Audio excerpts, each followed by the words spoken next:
made it as far as Innsbruck, and the stadium here has absolutely spectacular views, as you can see. We're high up in the tribune in the temporary stand here, and it's just out of this world. You can see the ski jump behind me, you should be able to make that out. And then moving across over in this direction is just breathtaking stuff.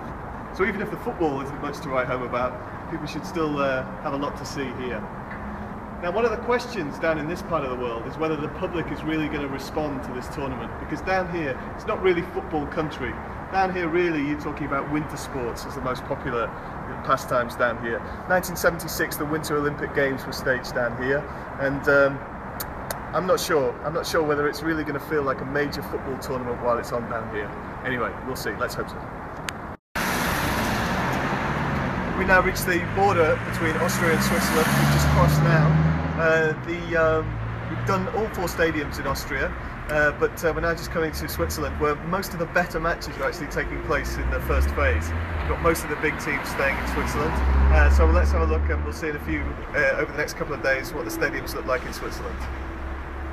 This is Zurich, a very famous stadium. This is the Letzigrund, and this is obviously more a track and field stadium than it is a football stadium. I think no one would argue with that.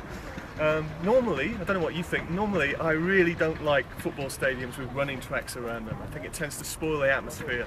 Went to games in the old Olympic Stadium in Munich, in Berlin and Stuttgart, and I think you always have the problem where you just don't quite get the full-on football atmosphere.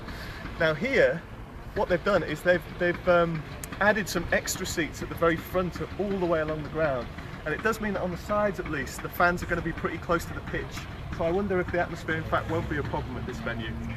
Now this venue is actually pretty striking. It's probably the most striking venue we've seen so far. So, you know, the architect apparently said he wanted to make it look like a shell that had been sunk into the sand, and it is pretty nice, I would say. We're here in Basel. It's a very important stadium. This is where we're going to have the opening match of the tournament between Switzerland and the Czech Republic. Also 2 quarterfinals and the semi-final. This is the biggest venue in Switzerland, and it's the home of FC Basel.